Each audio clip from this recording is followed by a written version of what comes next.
கூலி படம் எப்படி இருக்குன்னு நம்ம இந்த வீடியோல பார்க்கலாம். நம்ம சூப்பர் ஸ்டார் அமீர் கான், நாகார்ஜுனா, உபேந்திரா, சத்யராஜ், ஸ்ருதிஹாசன் இப்படி மிகப்பெரிய நட்சத்திர பட்டாளங்களே இந்த படத்துல நடிச்சிருக்காங்க. நம்ம லோக்கி என்கிற லோகேஷ் கனகராஜ் இந்த படத்தை இயக்கியிருக்காரு. அதனால இந்த படத்துக்கு மிக மிக கூடுதல் எதிர்பார்ப்பு ரொம்ப நிலவிட்டு இருந்தது ரசிகர்கள் மத்தியில.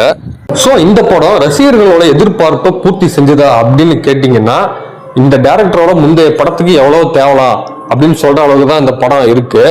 அதுக்காக படம் வந்து ஆவரேஜா அப்படின்லாம் வந்து கேட்காதீங்க. ஏன் சொல்றேன்னா, நீங்க வந்து மாநகரம், கைதி, விக்ரம் இந்த படத்தை எதிர்பார்த்துட்டு நீங்க வந்து இந்த படத்துக்கு வந்து போகவே கூடாது. பட் தலைவரோட கரியரை பொறுத்த வரைக்கும் அவருக்கு கிடைச்சிருக்கிற ஒரு டிஃப்ரெண்டான படம், அதாவது ஒரு மாஸ் படத்தையே கொஞ்சம் நல்ல ஒரு கண்டென்ட்டா காமிச்சா எப்படி இருக்கும், டிஃப்ரெண்ட் ஸ்டோரி டைப்ல காமிச்சா எப்படி இருக்கும் அப்படின்னு சொல்லிட்டு தான் இந்த படம் வந்து உருவாயிருக்கு. ஸோ தாராளமா இந்த படத்தை போய் பார்க்கலாம்.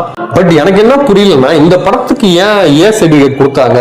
போதா வரைக்கும் நிறைய தியேட்டர்ஸ்லாம் வந்து பாத்தீங்கன்னா, குழந்தைங்களை வந்து கூட்டிட்டு வராதீங்க, கையில வரும்போது உங்களுடைய ஆதார் கார்டு, ஓட்டர் ஐடி எதுவாக இருந்தாலும் எடுத்துட்டே வாங்க அப்படின்னு சொல்லிட்டு அவங்க சோசியல் மீடியா பேஜஸ்ல வந்து இன்ஃபார்மே பண்ணிட்டாங்க. ஸோ அப்படி இன்ஃபார்ம் பண்ற அளவுக்குலாம் வந்து பாத்தீங்கன்னா ரொம்ப கொடூர காட்சிகள்லாம் கிடையாது. ஸோ அதை வந்து முற்றிலும் தவிர்த்திருக்கலாம் நிறைய திரையரங்கங்களை பொறுத்த வரைக்கும். ஆக இந்த வீக்கெண்டை பொறுத்த வரைக்கும் கண்டிப்பா தியேட்டர்ல போய் என்ஜாய் பண்ணலாம்ப்பா அப்படின்னு சொல்ற அளவுக்கு தான் இந்த படம் வந்து இருக்கு. ஸோ நீங்க போய் இந்த படத்தை போய் பாருங்க.